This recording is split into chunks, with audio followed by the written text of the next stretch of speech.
Welcome back. This is our last session, Access and Security, and I'm pleased to have David Abel, a contributing reporter from the Boston Globe, who's also a documentary filmmaker and professor of the practice of journalism at the College of Communication at BU. And David, it's all you. Thank you. Before we start the panel, I thought I would start by putting our discussion in some context. 2 years ago, the United Nations Secretary General Antonio Guterres called climate change a code red for humanity. More recently, he described the world as sleepwalking to climate catastrophe. I thought we would start by taking a step back amid all of these granular conversations that you guys have been hearing today and note why the Secretary General's comments are not hyperbole. Today, we live on a planet with more carbon in the atmosphere than at any point in at least the last 800,000 years and perhaps as long as 15 million years. Since the first United Nations Climate Summit in Rio 30 years ago, we've pumped as much carbon into the atmosphere as we did in the previous 30,000 years. At the time of the Rio Summit, fossil fuels provided roughly 80% of the world's energy. Today, fossil fuels still provide roughly the same amount of energy, but global energy use has surged by nearly 2/3. All that carbon has put the planet, as many of you know, on a path to between 2 and 3 degrees Celsius warming by the end of this century. And while those numbers might be familiar after hearing them so often, they can seem abstract after hearing them so frequently. So I just want to say a few words about what they mean. At 2 degrees of warming, the world's major ice sheets are likely to collapse. Some 400 million more people will suffer from water scarcity. Major cities along the equator will become too hot or too humid to live in. And heat waves will kill thousands of people every summer, even in northern latitudes. At 3 degrees, extreme droughts will become permanent throughout large parts of the world. Areas burned by wildfires just in the United States will be 6 times larger than they are today. Hunger will increase, crops will fail, rising seas will flood coastal cities, storms will become far more destructive, conflicts over resources will likely and sadly lead to more wars, and as many as 1 million species could go extinct. We've gotten a taste over the last few months of what's likely to come with the wildfires that we've seen everywhere from Hawaii to Canada, torrential storms from Libya to just last week in New York City, and of course, another year of record-breaking heat across our land and in our oceans. And of course, the most affected by the consequences of climate change, unfortunately, are the most vulnerable, those who had the least to do with causing the warming. They're by far the most likely to go hungry from climate change, and they're most likely to see their crops fail. The number of people suffering from acute food insecurity around the world increased from 135 million people in 2019 to 345 million people last year, according to the World Food Program. And as many as 783 million people today are unsure where their next meal might come from. Those numbers, unfortunately, are likely only to increase as the planet warms. Without changes to the status quo, the World Bank estimates that falling crop yields, especially in the world's most food insecure regions, could push some 43 million people just in Africa below the poverty line by 2030. Extreme weather events are already causing billions of dollars in damage every year, and the largest burden falls mainly on those in the global south, where almost none of the losses are insured. A significant share of the blame for all these emissions is our global food systems, which are responsible for more than a third of the planet's carbon emissions. And without changes, those emissions are likely to grow as the global population veers toward 10 billion people by the middle of this century.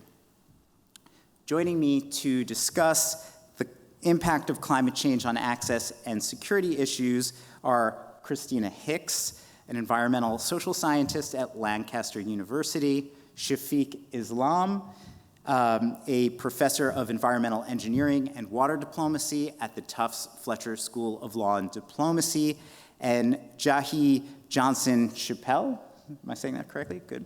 Director of the Center for Regional Food Systems at Michigan State University. Anyone in the audience is welcome to submit questions at any time during the session, and I'll do my best to get to as many as we can.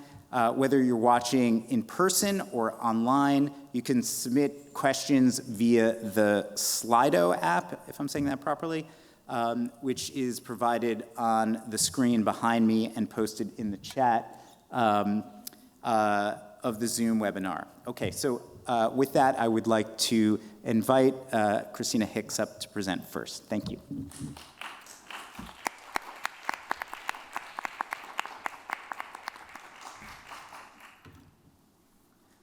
Thank you, David, and thank you for having me here today. As David mentioned, I'm an environmental social scientist, which means I work at the intersection of people and ecosystems, and my work is specifically focused on fisheries, food systems and nutrition, and equity.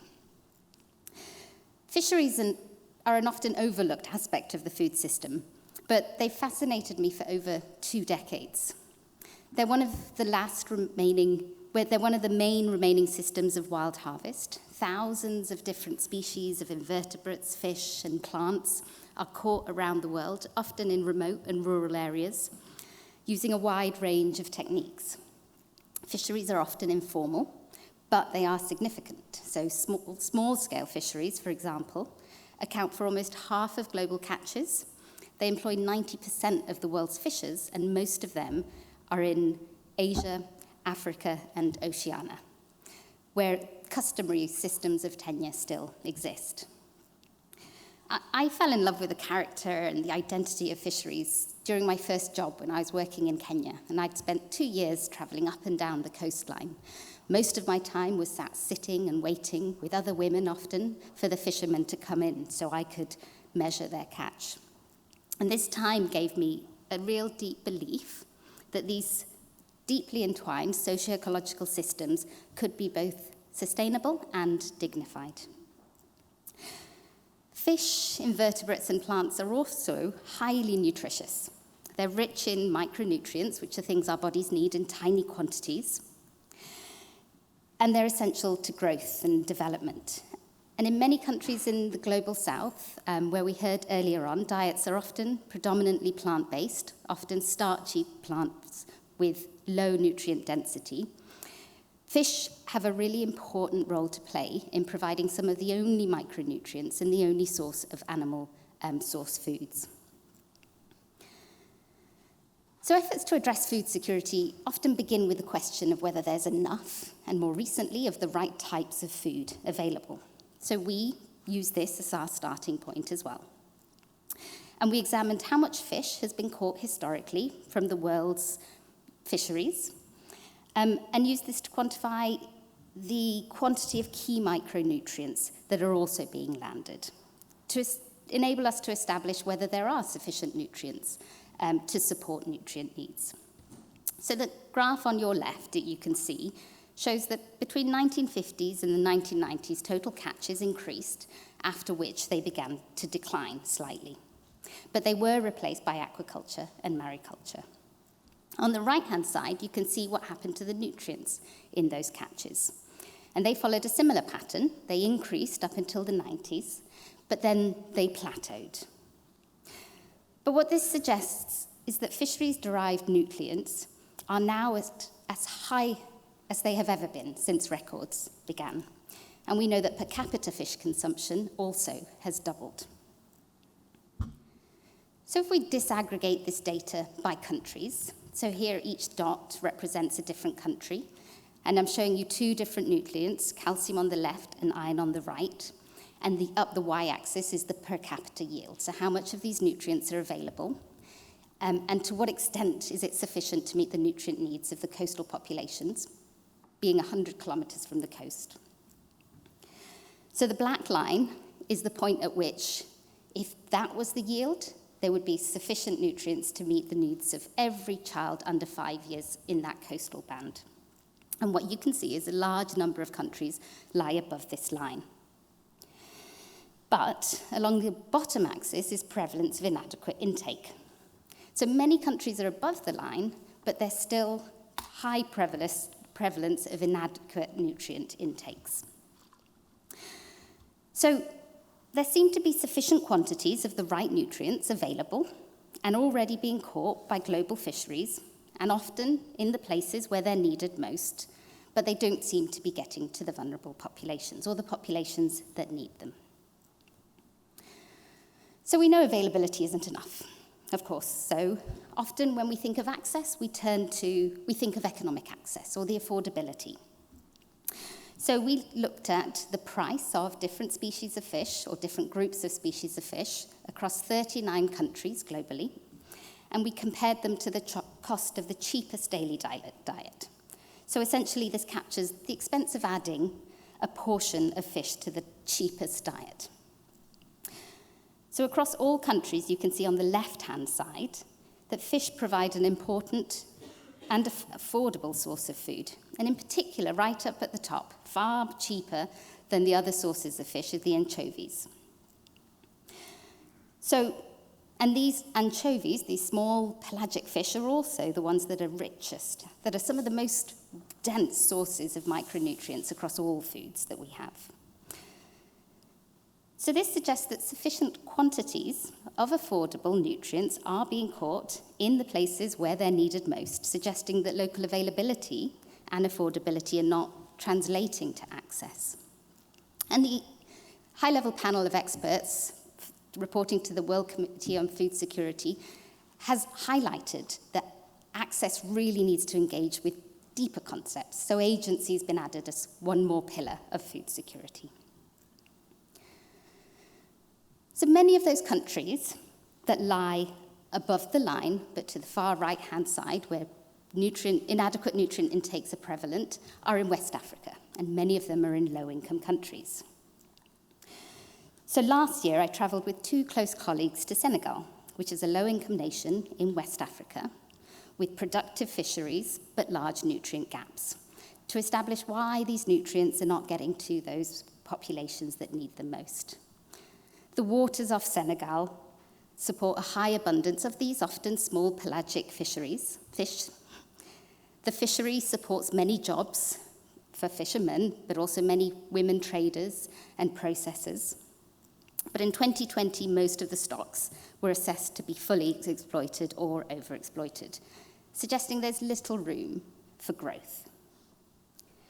Fish is also central in many West African cultures and diets. So in Senegal, fish makes up to 80% of the animal source food that's in an otherwise plant-based diet. And there's a saying in Senegal about these small pelagic fish, which are locally known as yaboy. And it's lucky that these fish are fiddly with so many bones because it stops the rich from bothering them. But as we travelled up and down the coast, and we spoke to women like the lady you can see on the screen, everyone told us the same thing. There are no fish, and they were really worried about the future. In the past 10 years, West Africa has seen a dramatic increase in the export of fish meal, as you can see on the graph in blue. And This has been associated with a decline in the consumption of fish. And in Senegal, the consumption of fish has halved. So that is losing half of pretty much their only source of animal source food. And more than 40 industrial processing plants have been built along the coast of Senegal and neighbouring countries over this. These plants can afford to buy the fish from the fishermen at a higher price than the women traders and processors because they have access to a global market. And they process the sardinella, the small and other small pelagic fish into this fish meal. But trade isn't the only mechanism that's moving fish away from places like Senegal. We also looked at global patterns of foreign fishing, and we found that more fish is moved through foreign fishing than trade, and we know fish is one of the most widely traded food commodities. So a significant amount of fish is being moved before it even reaches land.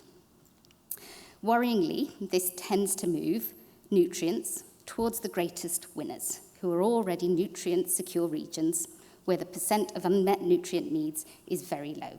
These are the countries you can see in light orange here. But these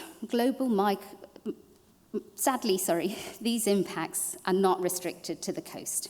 So when we were in Senegal, we traveled 300 kilometers inland from where the first photo was taken of the lady on the beach towards Linguère, which is a town on the edge of the Thurlow Desert, where everything was dry.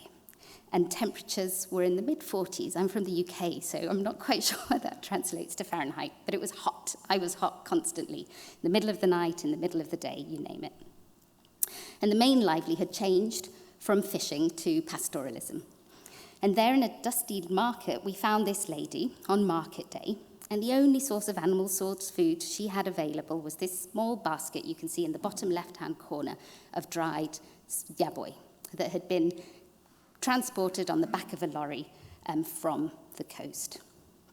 We visited the nearby nutrition clinic, and the nurse's advice to the struggling parents was to crumble small quantities of this dried fish into their otherwise rice-based meals.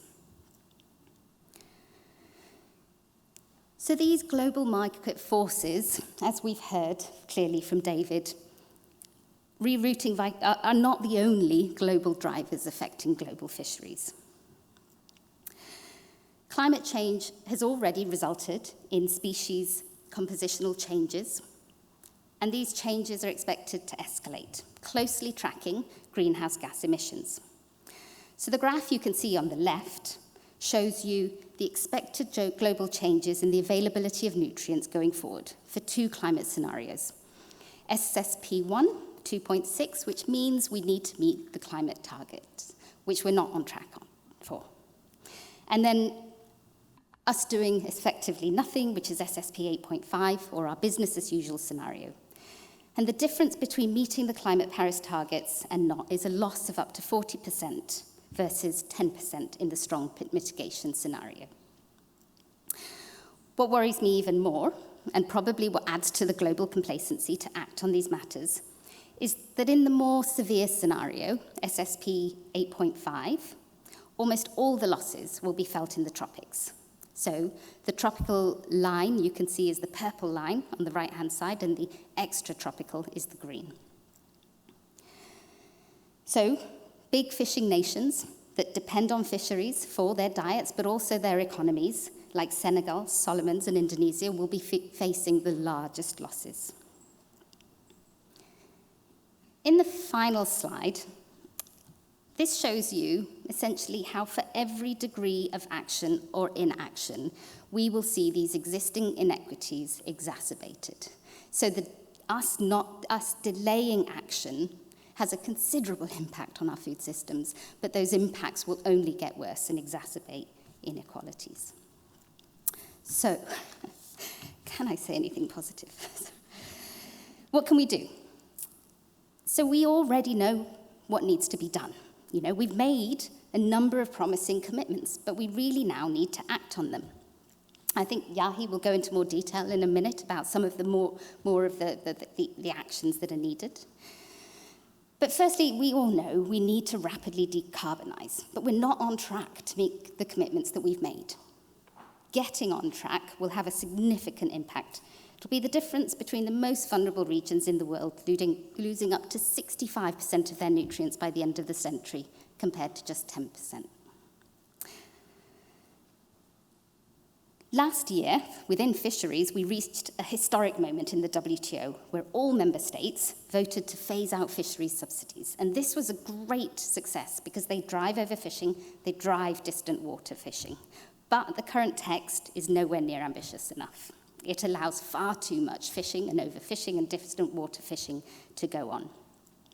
So we need to phase out subsidies on all overfished or unassessed stocks, both at home, but also in those foreign nations where vessels go to fish. Aquaculture is and will continue to be a critical source of food security, but it does need to ensure that it's not increasing the pressure on local diets in parts of the world. So phasing out farming of more carnivorous species that depend on wild stocks that are vulnerable to communities, particularly in West Africa, will help reduce pressure on wild stocks and protect food security where it's most needed. Access isn't just about economics. It's also about, as we heard earlier, the social processes. It's about agency. It's about power or the lack of power. So we need to support systems of governance that can work with and strengthen customary institutions and civil society organisations. The flip side of agency, of course, is power, so we do need to also redress the gross power imbalances. And finally, I think we've talked about this today and yesterday, recenter food system workers, recognise producers as also consumers, protect the right to food, but also to the right to decent work, decent wages, conditions, and workers' conditions. I'll leave that there and just want to recognise all of the work that I've talked about is always done in collaboration, which is the wonderful thing about science, but there are many, many people who've been part of this work with me. Thank you.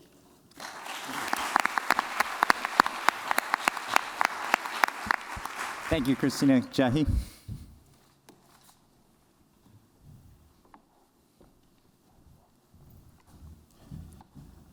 Thank you. Good to be here and be with these great panelists and these talks. One of the hard things about being in the afternoon is I want to change and add and comment on all the things that have come before, but I will try very hard to actually stay in a reasonable amount of time. So this presentation is based in part on a recent paper I published with two ecologists, Becky Chaplin-Kramer and Elena Bennett, called Unyielding. And the basic argument of that piece was that we need to de-emphasize the importance of yields alone. Yields are often pointed to as a lever to decrease impact from agriculture by growing more food on less land, in theory. It doesn't usually work that way. And to increase food security. But this focuses on yields, which are one particular outcome of agriculture, but also they are only and always an intermediate step. What we care about is food security. What we care about, perhaps, is profits. What we care about is sustainability. Yields can be a tool, but they are only one possible tool. And so we argue, in line with the classic saying, when you only have a hammer, every problem looks like a nail, we argue that we should actually look at the problems we want to solve and then pick the appropriate tool. Park Troutman, a food system activist, has phrased this as, we have to ask what it would take to have the world reflect our values and then do it. The late systems thinker Donella Meadows said, what I really want is self-esteem, I will not pretend to achieve it by buying a car. I want permanent prosperity, not unsustainable growth. So what do we actually want then, if it's not simply yields? Well, one thing that obviously we want, that's the key topic for today, is food security, which a couple people have used and defined this term, the classic definition being when all people at all times have access, physical, social, and economic access to sufficient, safe, and nutritious food which meets their dietary needs and food preferences for an active and healthy life. So there's a variety of suggestions for additions to that, primarily agency and sustainability, but we know that if we asked a dozen people or more, we would get a lot of other possible outcomes: diversity, regeneration, resilience, equity, justice, and of course, sustainability, particularly reversing climate change, or how I started in this whole journey, looking at biodiversity conservation.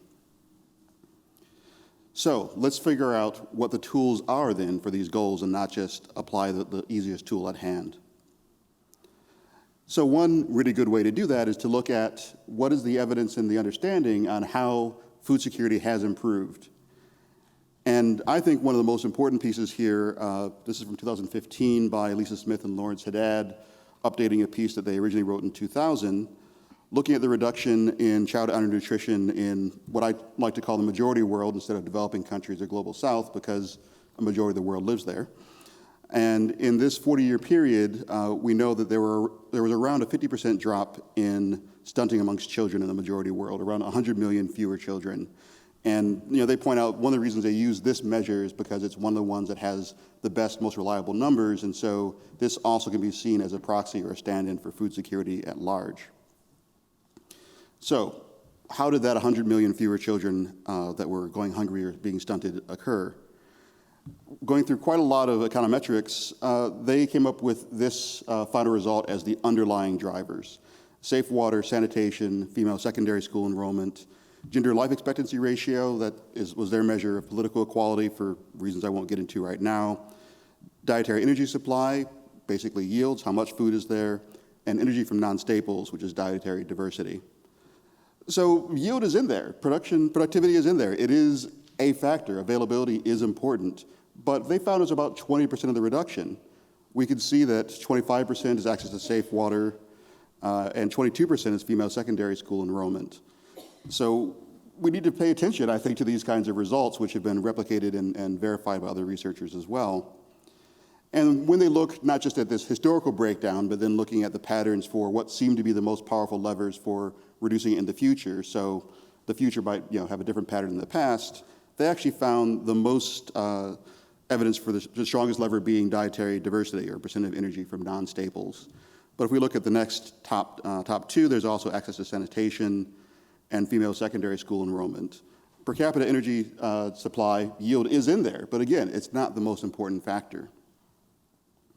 So we need to look at this whole toolbox. We need to think about basic human rights. There's a variety of reasons why access to sanitation and safe water are vital for food security, and see these improvements from being able to water your crops to the fact if you have chronic health problems because of lack of sanitation, you cannot harvest your food, you cannot work, you cannot get access to food security. So that's a little bit, pretty briefly, on how I think we need to think about food security, but this is about food sustainability and climate change. So let's talk a bit about climate change and food. KPMG, which is a consulting firm that does a lot of economic impacts and assessments, they did this report over a decade ago looking at externalities from different industries. Externalities being the costs that are not in the price. So we know carbon dioxide in the atmosphere is leading to really rapid and dangerously unsustainable climate change. But the companies that produce food or beverages or chemicals or automobiles in general are not paying for that cost of carbon, nor are they paying for the costs in biodiversity or other things like that. So those are all externalities that we don't pay at the register, but the thing is that we do pay in our lives. We pay in our health, we pay in the health of the environment. And so the thing is, even though we might have artificially cheaper prices when we purchase something, the people who get those earnings, the profits, they get to use that then to go places where maybe it's cooler and more relaxing. The most of us who go to the register don't have that luxury. Certainly people who are lower income, have lower political power, they still have to work in those hot days in the fields, which are becoming increasingly dangerous. They still have to be exposed to those pesticides, and biodiversity continues to be lost despite the fact that we're getting cheaper food. So KPMG found that food systems seem to have the highest ratio in terms of the externalities to the actual profits or earnings, that the environmental cost that they measured was 222% of earnings from the food industry. So they pointed out, somewhat alarmingly, that food then would have no profits left if they had to pay the full cost of their externalities and took no mitigating options. And we've had a lot of people talk about pretty steep problems here that we don't necessarily know how to solve. There's a lot of challenges in internalizing costs. If we just said we're doubling the price of food, that would cause a lot of catastrophic changes. Nonetheless, what we've done presently too often is just ignore it. And that is completely infeasible to me. We need to address it head on, even if the answer is not necessarily easily at hand, and yields are not going to cut it. And then looking at price at the same time as we have this underpricing of food from an environmental perspective, from a livelihood perspective, we have between 1975 and 2020, the average return per acre for a number of commodities is negative. That is, we're selling food at below the cost of production already. I had a graduate student years ago who worked in Uganda. He was trying to think of work with farmers to improve their yields, improve their food security, saying, maybe we can find a way to use nitrogen-fixing bacteria and increase fertilization. They said, well, can you really stop your cotton producers from competing with us? That's our real problem. So we need, again, to address the actual underlying problems and not use whatever tool seems easiest. And there is an interesting opportunity, even though, again, it is maybe a little bit complicated. But contrary to a lot of years of research, some economists recently, pretty mainstream ones, have been arguing that higher food prices in the majority world actually seem to lead to lower poverty in the long run. The long run for economists being 1 to 5 years, apparently. They said they found robust evidence that higher food prices, this is from the 2009 food price shock, actually reduced poverty and inequality because farmers actually recovered a good amount of that price increase. And so those prices were passed on to producers. Those producers were actually able to pay their workers more. And in a number of countries, they saw decreased poverty in urban centers because labor was paid more in the countryside and urban centers had to pay their workers more to compete. So this is not a process that is automatic all the time, certainly in places like the global north, the minority world, where we have a much smaller percentage of people in agriculture. There's a lot of other questions that would need to be answered, but I think this is another phenomenon that has been underutilized, understudied, and underemphasized. Okay, but we have all these different parts. What are we going to do about it? So sticking with the sustainability element, one of the key items that's recurring in the literature right now around the strongest predictor of decreasing deforestation, which is a major driver of climate change and one of the major ways that food systems contribute to climate change. And a recent paper argued that we've been looking at things maybe a little bit off sometimes, that even 12,000 years ago, nearly 3/4 of Earth's land was inhabited and shaped by humans, and that when we think of natural or wild land, these are actually lands that have thousands of years of use. What they say is that the current biodiversity crisis is actually seldom explained by the loss of uninhabited wildlands, but instead is from the appropriation, colonization, and intensifying use of biodiverse cultural landscapes long shaped and sustained by prior societies.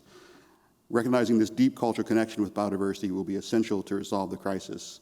And this is the Proceedings of the National Academy of Science. This is not a minor publication. This is a major work by Earl Ellis, who's a pretty interesting thinker in these areas. And there's other lines of evidence, other researchers finding similar things. So the FAO had a report in 2021, and two of the highlights from that was that looking across a large swath of literature, deforestation rates were significantly lower in indigenous and tribal territories where there's formally recognized collective rights.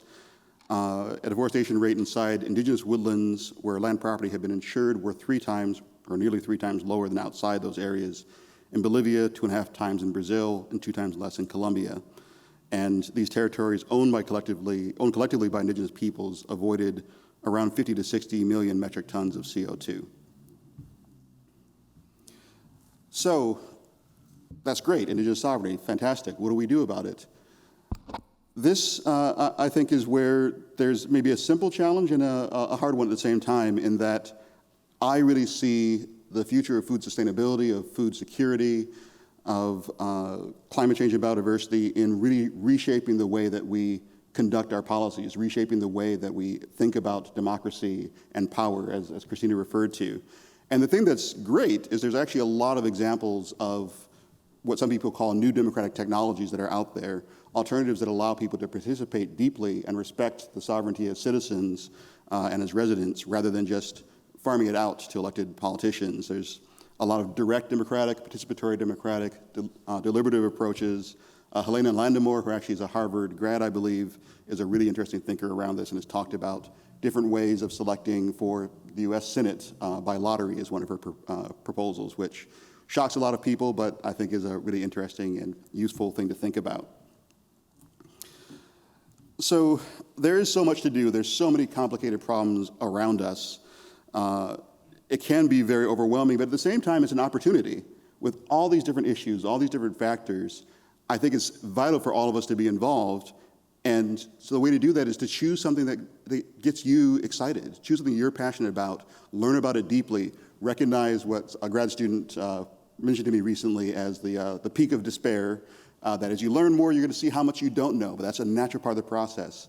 Dig in, learn about something, really become active in it, join some groups. I think being active with your fellow residents and citizens is vital for this next stage in front of us. And so rather than seeing ourselves as poised for a precipice of drastic environmental catastrophes, we can see ourselves as poised for the next systems of democracy and participation. You know, we're not at the end of history, but we're actually part of its ever-present new beginnings. So years ago, Ron Finley, the self-declared gangsta gardener or guerrilla gardener, ended one of his talks with "plant some shit." And I love that. I want to slightly modify it and encourage all of us to join some shit. Thank you.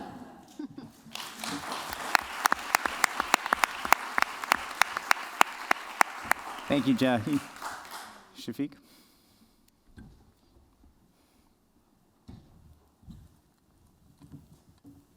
Good afternoon. So I want to start with this simple question the organizers has posed, really. I thought it was quite interesting. Is do we eat to live or do we live to eat? So if you answered yes to the first question, raise your hands. How many of you eat to live? All right. Second one then. Do we live to eat?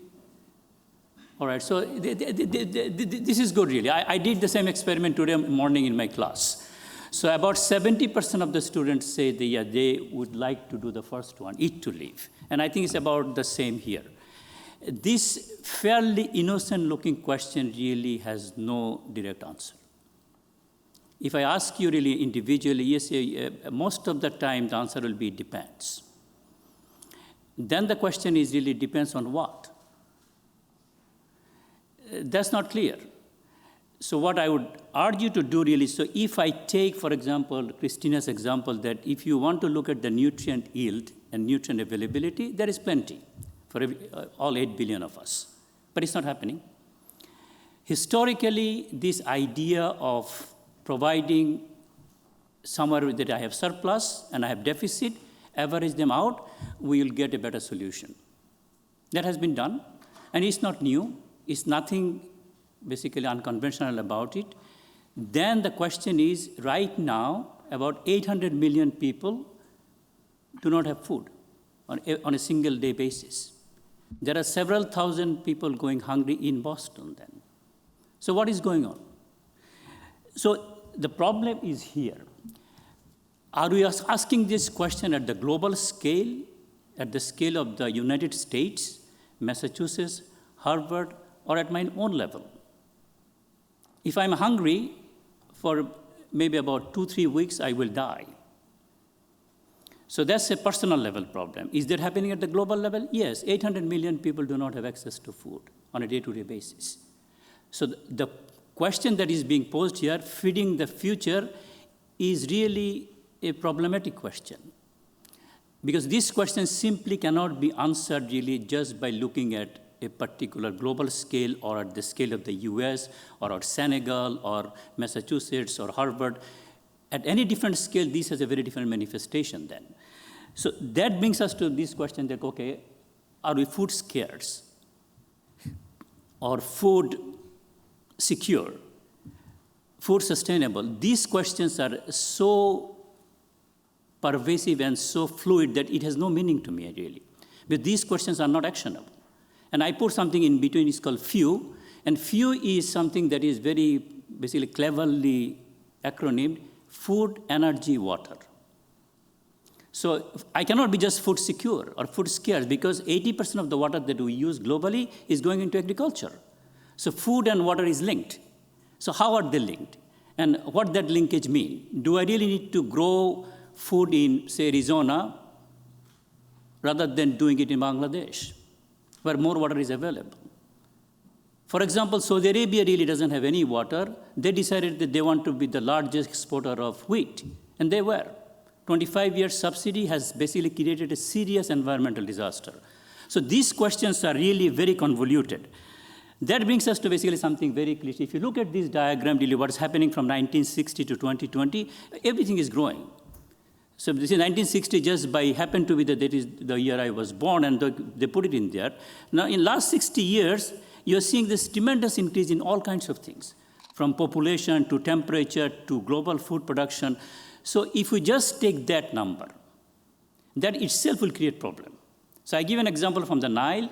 Nile has a problem with water, we know, but Nile population has quadrupled over the last 100 years, quadrupled. Nile water has not changed even in the most serious climate change scenario, plus minus 10%. So there is a separate problem going on. We need to understand what the problem is. That brings us to something like this. Now, we also want to be economically prosperous. And this particular diagram, I find it to be extremely intriguing because what it shows you the income and access to food on one axis, and then what type of food are we using. What is interesting about this diagram is that we have three types of food, more or less. Protein doesn't change much. But the distribution of fat and carbohydrate change significantly if we get richer and richer. Right now, we just want low-carb food. I want gluten-free, low-carb food. And even the lunch that I was given, low-carb, gluten-free. So what is happening? Because you are in a higher segment of the population with more income, you can afford to do this. But by doing this, you're also creating significant stress in the environment. Now, if you really think about this, so I put this, if I want to do food security, it has really no single character. If you go to one of these, for example, go to a major rice exporting country in Vietnam, they only have 50% climate yield problem. Go to Bangladesh, it has a different problem. Now I go to South Africa, I have another problem. These are different faces of the same food security problem. So I simply cannot have a simple solution. So what I urge you to do really, when I'm thinking about feeding the future, we need to think about three things. I have simple problem, complicated problem, and complex problems. And then there are two types of facts. There are scientific facts and social facts. If we can understand these three things, what type of problem is this? I can diagnose the problem. Like the way Jahi said that, I have a hammer, so everything is a nail. And that has been the way it has been done. Since it has worked in the US, let's transport it to Israel. It should work. Let's give it to India. It will work. It will not work. Then you say, no, it depends on context. That's also, I think, a cliche. Of course, everything depends on context. How does it depend on context? What can we do really to make that context appropriate so that I can make something actionable? So I looked at just one paper. It's climate negotiation under scientific uncertainty. If there isn't, of course, things are uncertain. Is climate change happening? How come basically we are having so much rain? It is so cold. What is climate change? So these are, I would say, the very zeroth order problem with climate change. That's not the problem. When the global community decides that there is a threshold, a 1.5 degrees, everybody agrees. Yeah, I think we should try to keep it to 1.5 degrees. Then you ask the question, really, how do you do this? There is no clear path. Precisely where all this cooperation breaks down at the global level. Saying that I want to make it 1.5 degrees, what do I have to do? Do I have to stop driving Hummer? Or should we start basically using Tesla? So what is going to happen? Is there a particular path? There is none. And these solutions cannot be global. This solution has to be customized to the capacity and the constraint of the system that we are working with. How large is that system? It has to depend on the problem that you want to define. If I want to look at Massachusetts, for example, we are basically very food poor, meaning that we do not grow food here. We are basically bringing in food from somewhere else. So as a result, really, by bringing in food, really, we are creating other problems. So you have got it. I don't think there is any silver bullet, really. I'm not going to give you one that basically you take it home tomorrow and then basically food security will be done. So what needs to happen? What needs to happen, really, what makes this problem complex is really a three type of competition. You have natural problems, that you have water quality, water quantity, ecosystems. In the societal domain, you have governance, you have assets, you have norms and values, and these things are competing with each other. for anything that I want to do than it is happening in a politically real world. So it is being spun by the politics. Unless these three things come together, we're not going to have any solution that is sustainable. So there is difference in political boundaries, knowledge, know-how, everything will create a serious type of basically multiple competition that what is the right thing to do and how do we do this. When we don't have scientific certainty and we also do not have a community consensus what to do, we need something else. And that's what I think we want to do, the reframing of the problem. So that brings me to something I call pragmatism. So pragmatism is something that I want to do so that I see some outcome. And pragmatism is probably the only philosophy that Americans have invented, because everything else really either came from Europe or from Asia. So I said, fine, we have something, but the pragmatism also got a very bad name because people think that basically end justifies the means. The Americans are very pragmatic. And no, I don't think that's what we want. We want principle pragmatism. So some of the things that has to be principle, what are those principles? For water, since that's the one I work on, I said, no, there are two principles that cannot be violated. One is this idea of equity and sustainability. What does that mean? It means many different things. Equity in Boston is very different Islam in Bangladesh. So equity as a principle must be discussed and respected, but how I operationalize equity will be contextual. Then I said, okay, what you need is a capacity and constant. I cannot use the same type of things that applies to Boston and send it to Brazil. It will not work. So I need to understand the capacity of the system and what are the constraints of the system. Then only any particular solution, whether it's food, energy, water, will be sustainable. Then I said, okay, you create a sustainable solutions. Those are learned by doing it, not by just coming up with all kinds of theories and like we academics do. I can sit down at Tufts and then write down all kinds of papers, had no particular relevance. So what did I learn really from a particular situation that can be used and it can be effectively do it better for the next time? So that brings us to this, scientific methods are usually objective, but policy and decision making is subjective. There is no other way around it. Scientific fact is objective. So the temperature in this room, let's say, is 68 degrees, is measurable. Then there is another type of fact we call social fact. Social fact has nothing to do with science. Social facts has a particular criteria. That criteria is that some of us has to believe it. Whether it is true or false, it does not matter. So for example, money is a social fact. Money has nothing but a piece of paper, but we say that this is very valuable. Everybody thinks that $100 is $100, whether you're in Afghanistan or in Bangladesh, really doesn't matter. What I argue really, unless you have some way to combine these two facts, there is no alternative facts. There are only scientific facts and social facts. If you can combine these two in a way that will be appropriate for the problem that you're addressing, then you have something useful. That's what I'm saying. The principle of pragmatism is both subjective and objective. There is no way around it. I have to subjectively decide really when I have enough food all around the globe, how come I'm not doing it? How come basically people are still going hungry? That is not an objective assessment. That is a subjective assessment the community has decided to do. So that brings us to the final one, that there is no panacea really. So ultimately, if you think about this, I can put anything I want here. The first question we need to ask really is to define the context. Food problem for whom, at what scale? That is the fundamental question about politics. That who decides for food for whom, at what price? Then you say, okay, I want to bring in all the stakeholders, those are important here, and then identify who those stakeholders are. Stakeholders for a problem that is addressing hunger in Boston is very different than providing food in a slum in Bombay. Then you say, okay, fine, given all this, what are the constraints that I have? What are the capacity I have? What is the system I can design? Once you design that, you go and basically intervene and find out really what you can do by learning, by doing this. If you can do this, then I say, okay, look, there is no magic pill. There is none. First I need to diagnose the problem. Is the problem simple or complicated or complex? And then I say that, okay, except that this is a complex problem, there is no simple solution for this. And think systematically, intervene with options, those are consistent with your capacity and constraints. And remember, no panacea exists.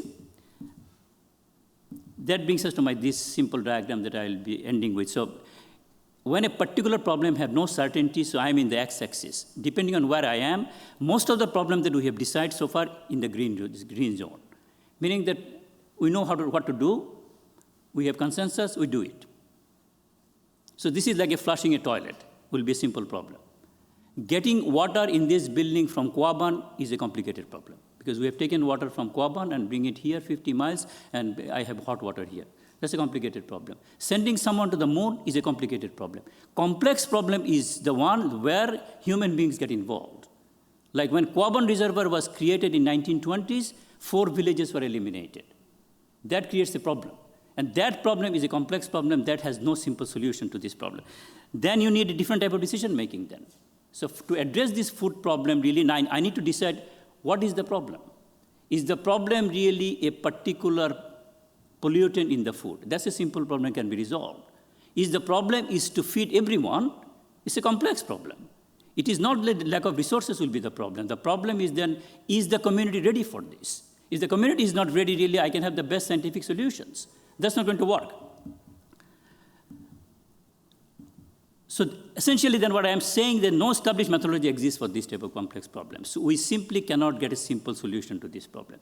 Once we identify that the problem is rooted in the way society is structured, if society cannot come to a consensus, then doing a lot of science is not going to work. So these scientific facts and the social fact has to somehow merge. Once they merge, then we have a solution that is sustainable.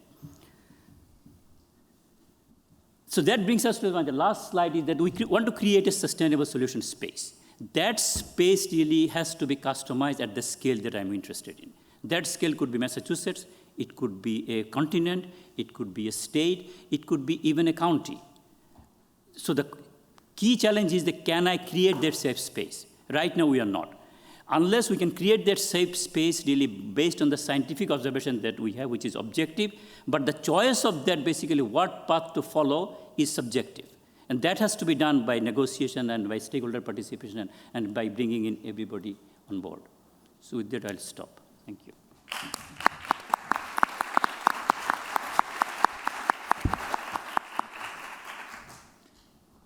Thank you very much.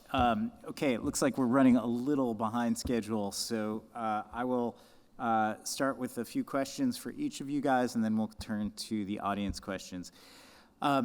This is for Christina. Climate change is scrambling fisheries around the world, along the East Coast. Here in the United States, we've seen the northern migration of a range of species, everything from lobster to black sea bass. I made a film a few years ago called Lobster War, which was all about how the northern movement of lobster is fueling this conflict between U.S. and Canadian fishermen. And I'm wondering if you could discuss whether changes in fisheries have an impact on access and security, and whether we're seeing a proliferation of these kinds of conflicts, or whether we're likely to see more as fisheries continue to move. Yeah, thank you. I guess maybe the first thing to say is, fisheries are, and always have been, migratory. So fishers, fishermen, everything at sea involves movement. But we have come to govern and manage our fisheries in ways that try to fix them. And as we are seeing now with increasing climate change, movement is increasing, and our governance systems are ill-equipped to enable us to adapt to and respond to that. So there are the equity issues associated with places losing out and other places winning, which I talked about a little bit earlier. But then there is also then how well equipped are we to deal with that? So we've kind of backed ourselves into a corner. So things are getting hard and they are challenging, but we are also less able to cope and adapt than we would have been, say a little while ago. Which I guess maybe speaks a little bit to, I think, what Jahi talked about, and those sort of decentralized processes, and how can we engage better with civil society organization, customary systems of tenure that have learned to adapt with changes over generations.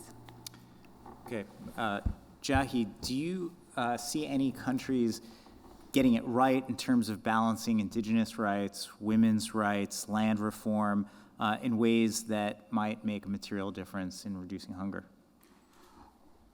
Well, I suppose it depends on what you mean by getting it right, but I think everywhere has. In your view. Everywhere has, I think, just a long way to go, and I think sometimes we can see how far off the ideal is and feel dispirited, But in terms of, I think, pretty revolutionary progress, Brazil, where I've done a lot of my research, I would say stands out. And they just recently relaunched their zero hunger programs. I think now it's called Brazil Without Hunger, which saw really dramatic decreases in hunger in Brazil, about 50% decreases between 2002 and 2012 or so. And reportedly, there's some progress with this new Lula administration as well around indigenous rights. It's always very contentious. There's always a lot of different concerns, but I think in terms of food security, taking a multifaceted approach, including voices of civil society with their National Food Policy Council in Brazil, at least trying to make some strides in indigenous representation. Brazil really stands out. And in terms of land reform, which the economist Michael Lipton has called the most overlooked factor in increasing productivity, that's commonly known, economists at least, that land reform, which is redistributing land rather than it being concentrated with a few owners, making sure everyone has access to it, can be really powerful. And in Brazil, because their constitution guarantees a social right to land, that really has led to still not enough, but pretty revolutionary land reform. So Brazil is a really great place to look at for some advancements. Again, still far to go. And I'd say we have extremely far to go in the United States, but one really promising change recently has been under the Biden administration, looking at anti-concentration and antitrust again, saying that some corporations are too big and there's good economic reasons why they're too large, have too much power, and take away voice from others. So we have yet to see, I think, substantive action, but the commitment he's made and people he's appointed has been really kind of revolutionary compared to what's come before. Thank you. Shafiq, this is a question from the land of pragmatism. Some 34 million Americans, including 9 million children, are considered food insecure here in the United States. What should we be doing to address that, and how much does politics play a role? And in your view, how much should we be worried about a second Trump administration making things markedly worse? Wow, this will take half an hour now. So, as I said, I don't think this is about surplus and deficit. U.S. has no shortage of food. So yet you're saying 34 million people do not have access to food. So what is the problem? The problem is, again, really, is this problem at a state level or at a county level or at a household level? It's very different. So I'll give you just one example from totally different domains. So I work with water. So if you are basically equitable distribution of water, we did it in Maryland, same county, 4 towns. Your water got disconnected, you have a $100 bill. Now, to get it reconnected, you can pay anywhere between $173 to $303 based on the towns in the same county. So what does that mean? That means that essentially we have a type of regulation that we have created from federal level to the town level. There is very little synergy.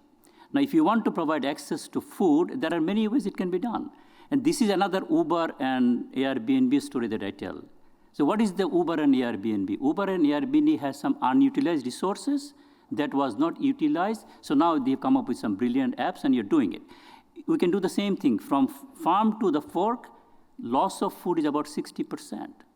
So if I can minimize even 10% of this, I can feed all these 34 million people with no problem. So that means what we're looking for, some creative interventions that can essentially take the food that is being wasted from the farmland to the time it comes to my plate. So that would be the way to do this. Otherwise, if you ask me, is there a magic bullet? No, I say there is no panacea. In Boston is going on. In Boston, basically, there are restaurants, they would be basically giving out food. Those are not used at night, but it still cannot be done because there is a liability problem. If somebody gets sick really by eating your food, which is really perfectly fine, but if one person gets sick and gets sued, the restaurant is liable. So we have to figure out really how to arrange those things so that can become minimum of the problem. Do you have any thoughts about where that 10% might come from? This is one. Basically, for example, the amount of food we basically waste from the supermarket and from the restaurants right now on every single day. If that somehow can be used, I think can be more than 10%. the land of pragmatism has liability concerns, for whatever that's worth. Christina, as our oceans absorb more carbon and many of our fresh waters have become overrun with toxic algae blooms, and a rising global population leads to greater fishing pressure and greater overfishing, do you worry about a collapse in vital fisheries that could potentially exacerbate hunger?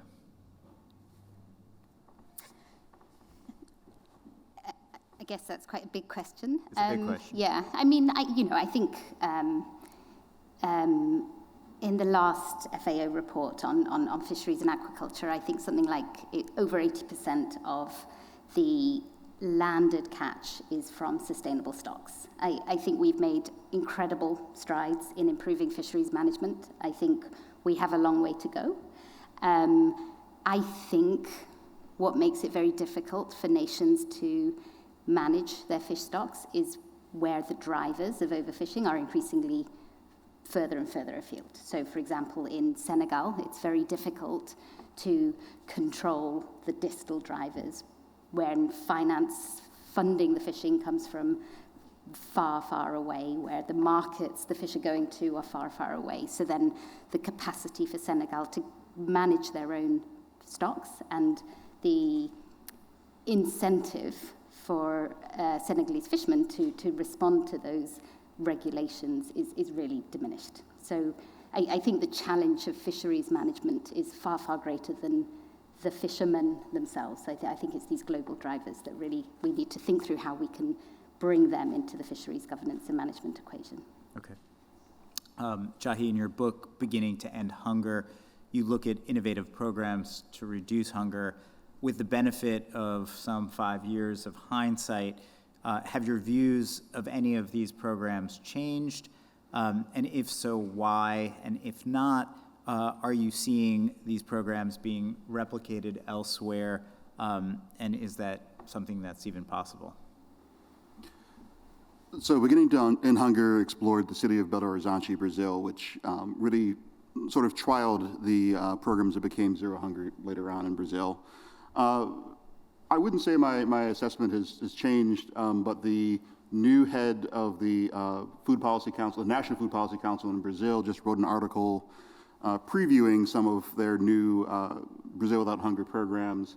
And the thing that she commented on that I would agree with is the previous programs really ended up backing down a bit on deepening democracy, on having more participation, changing the structure of power in Brazil. And one of the fantastic and challenging elements in Brazil is their constitution requires consultation of the general public. It doesn't define what that looks like, but Brazil has therefore had actually a lot of different kind of policy councils that are required by law to get different federal dollars. And they also, it's the birthplace of what's called participatory budgeting, which is a whole thing I don't have time to get into right now, but is a really important innovation. And we, in fact, have a participatory budgeting project here in the United States that facilitates that work. So I would say, that getting to that question of really not just getting food to people, but increasing their voice was always a part that they had trouble with in Brazil, and they're returning to it, trying again. In terms of other places, I know that a lot of parts of the Zero Hunger programs have been tried around the world, and actually Brazil's experiments with conditional cash transfers, so basically just giving people who have insufficient income or access to food a certain amount of money, and actually in unconditional cash transfers, which is just giving people money despite whether or not they keep their kids in school or get immunized, which were requirements of the Brazilian programs. There's been a lot of increased interest over the past 2 decades, and I think Brazil is a big part of that. And those are both seen as very powerful levers against hunger and poverty. So those have been adopted in a lot of places or scaled up. A number of other programs have been tried out here and there, but I would say the most important part that me and my mentor Cecilia Rocha, who really originated the academic study of Brazil, point to is that in Brazil there was already a significant movement around ending hunger and poverty. And that is what allowed people to take advantage of that and ride the wave and make a lot of changes. And Cecilia and I agree, they tried to actually recreate a lot of the programs in South Africa, but there wasn't that same food movement. striking where the iron is hot, going where there's active energy from the citizenry, that I think is a really important element, and that can lead to sort of growing returns as people get more active and see that activity lead to change. So I would say the most important part for replicating those programs is find the important citizen voices, the important movements that are hopefully widespread and very inclusive, and take advantage of that energy, and that's where you'll see the opportunities. Thank you. Shafiq, I'm wondering what lessons, if any, you might draw from your years of studying water diplomacy with trying to reduce hunger. Are there any examples you might draw on, such as, and I'm thinking of the negotiations between states trying to figure out water withdrawal rates from the Colorado River? So to answer that question in a very simple words, essentially what we have learned for the last 15 years is that unless there is a synthesis of these scientific facts and social facts, it's not going to work, no matter how hard you try. So scientific facts could be quite good. Like, for example, 98% of the climate scientists think climate change is real. Now, if you go to basically any US poll recently, you'll find out 30% of the American citizens still think it's a hoax. So this uncertainty really is not in information. This uncertainty is in perception. If that perception exists really, that perception needs to change. See, in water, I'll give you an example really. In 1955, US president sent 2 envoys, one to India, another to Israel. India, because of the Indus River, because that was being shared between Pakistan and India, was created at that time. In Israel, because Israel and Palestine and Syria for the Jordan River. A treaty was signed in 1960. Indus Treaty was signed in 1960. Nothing happened in Israel and Jordan until 1994. So I was in Amman last week, really essentially to look at again Jordan River after that many years. So I asked a very simple question. Jordan River is being shared by Israel, Jordan, Syria, Palestine, and Iraq. Do you have any agreement, really? There is only one agreement that is between Israel and Jordan. There is no other agreement. So why is that happening? So then you say, no, this is politics. Of course it is politics. What has to happen really is to the people who are affected by that river, how are they coming up with solutions? Those are creative and those are applicable. Now, for food problem, if you want to translate that really, this is not about basically surplus or deficit of food really. Is the community ready really? Is Boston ready really to end hunger? And I claim that essentially for the global level, these are very ill-posed problems. So again, to bring an example from water, in water really, still there are about 780 million people do not have access to water. And SDG now wants to do this. And I said, no, this is not a good metric. Why? There are 2 billion people lives in slums across the globe. They are not counted. Why are they not counted? Because they are mostly in illegally owned government lands. Government cannot recognize them as human beings, because if they recognize them as human beings, then they have to be accounted for. So as a result, if you go to Brazil or in Bangladesh or in Kenya, there are a lot of slums, those people are not counted. So 2 billion people do not have access to water, we know. They're not even counted. And I'm saying that I only have to address 780 million. These are the disconnect we need to basically solve. Unless we can basically address this disconnect, we will be talking at some generality that has no meaning. I don't think you can have any kind of panel discussion like this without asking a question about AI. And so I'm just wondering, and I don't know, Shafiq, if this is more in your wheelhouse than anyone else's, but what role, if any, do you see artificial intelligence playing in helping to reduce hunger, and how might it help or how might it cause harm? Perfect. So I think, we just got some money from National Science Foundation to just do that. So we are saying that this is what we call data-driven decision-making at Tufts. And it has just one good idea, I think we think that's the reason it got funded, is that we are saying that this is not about numbers. This is a synthesis of numbers and narratives. Kahneman is a Nobel laureate in psychology, teaches at Princeton economics. He says, nobody ever makes a decision based on numbers. People need a story. So what is that story? That is what we want to find out. We want to find out what is the story that I can basically use with AI. Initially, when ChatGPT came, I was really very worried. I thought it will probably take over the world, and since then I have basically changed my mind. The reason I have changed my mind is very simple. ChatGPT is essentially taking input from average people. So over time, it will become dumb and dumb, because it will just go to the average. Because average people basically is average. So it cannot do anything better than that. So in that sense, AI is not going to take my job. Does that mean it will no longer in the future be able to pass the bar exam? No, it already started failing. There are indications that it's already started failing. Yeah. So like, for example, your job will not be gone, because as a journalist, you will be creating a lot of creative synthesis, which AI cannot do. AI can do things that is given to it as basically it can learn over time. And in that sense, I don't think it can solve some simple and complicated problem in my lexicon. It cannot solve complex problems. If you give it to really, okay, I did it this morning. I was teaching central limit theorem. I showed them that what ChatGPT gave me. It was a very good lesson. The lesson plan was better than what I had. Because these are all structured knowledge. So that part, I don't think we have to worry too much. I appreciate your enthusiasm about the future of journalism, but it's a little bit frightening when you look at what ChatGPT can do. I compare it sometimes to what my students produce, and it's a little frightening. I'm going to start with some questions from the audience, and maybe someone wants to give me 5 minutes. Okay, so we're running low on time. Let's make this a kind of lightning round. Christina, should tariffs be imposed to reduce fish exports away from West Africa, or would tariffs hurt West African economies? Should or could, I guess. I think I've been involved in some discussions with people at WTO, and there is a lot of enthusiasm there to reform global trade, to try and make it more sustainable and also try and make it more just. But I think the WTO is under so many constraints. Part of the challenge is that everyone has to agree. So it's very difficult to get things passed unless every member state agrees.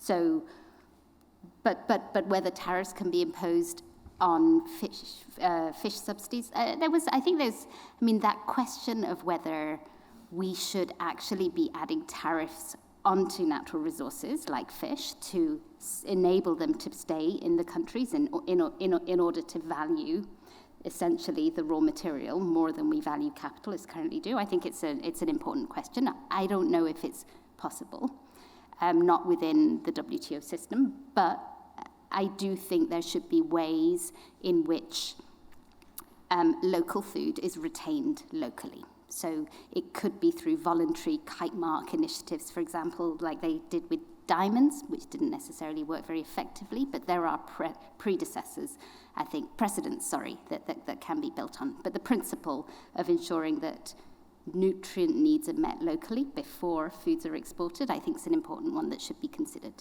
Okay. For Jahi, will increasing food diversity but not yield involve more carbon usage? Depends. Depends. As Shafiq has been talking about, you have particulars. Averaging really loses the power of the particulars. So depends on what you're growing and where, what practices are used. But it certainly doesn't have to, and it certainly could actually increase carbon absorption, but it all depends on how it's done. Okay.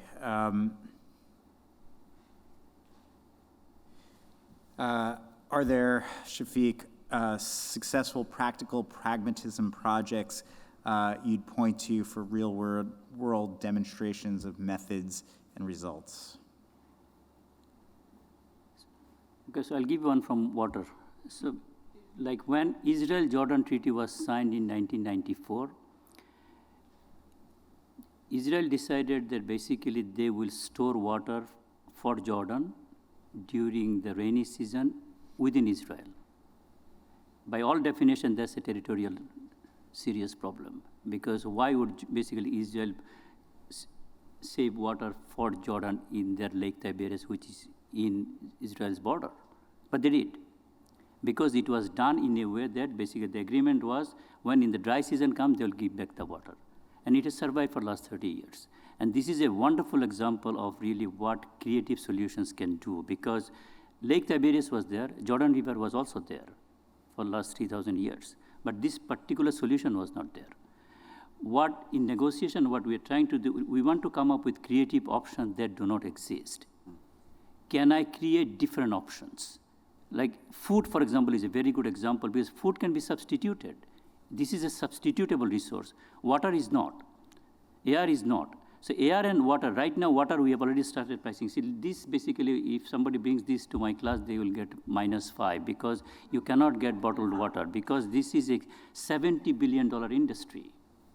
If you want to get water, get a basically bottle and then fill it up from your tap. That is a much better quality water than this. So we want to be careful really basically is that some of this, of course this is very convenient. The challenge is, I asked this question to someone in Nestle. I told him that, look, last time I checked with basically Starbucks is $1.69 per liter of water. 4 liters makes a gallon, that's more than $6. Gas is still $3 a gallon. So what is going on? Somebody is making money here. When I check my water bill, I am paying less than 10 cents per gallon. And you are telling me $6. You know what he said? He said, no, I'm not selling water, I'm selling you service.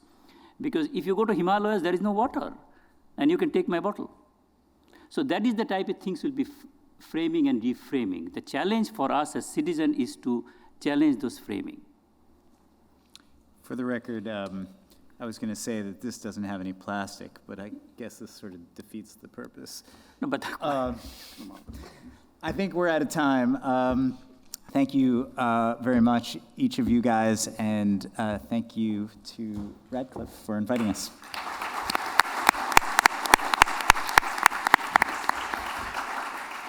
Thank you, David, Christine, Jafi, and Shafiq. And now, as I often do, we'll give some very big highlights from the 2 days on food sustainability and climate change. So what have we learned? This is the usual way in which I relay my remarks. We learned that we all need to be part of the solution. We also learned in session 1 that one of our speakers says they don't have hope. It looks like I have hope, but actually I don't, to which one of the panelists responded, if you know constraints of system, you can create solutions. Never underestimate power of small group of people to change the world. We also learned in that session that last summer, meaning this summer that passed, will be the coldest that we will have in our life. That's pretty chilling. We must rise to the occasion, he said, and only then can we all be part of the saving. We also learned in session 2 that we love to produce to the max, and we love to consume to the max. And that calls for reducing food waste. And we need to promote plant-based foods and also promote people producing their own food. But that a recurring theme was that the government should help. What is the role of government in putting food on our table? And then session 3, we heard that fish are high in nutrients, but that climate change is threatening the nutrient supply. We also learned and eloquently explained to us in a sort of mathematical way that higher food prices appear to lower global poverty in the long run. Jafi, thank you for schooling me, as they say. We also learned that deforestation rates are lower when the government gets involved. Again, the government should do more. And then we were asked this trick question, do we eat to live or do we live to eat? We're all pondering that as we walk to our cars, or maybe to our bikes, or maybe just hit the pavement.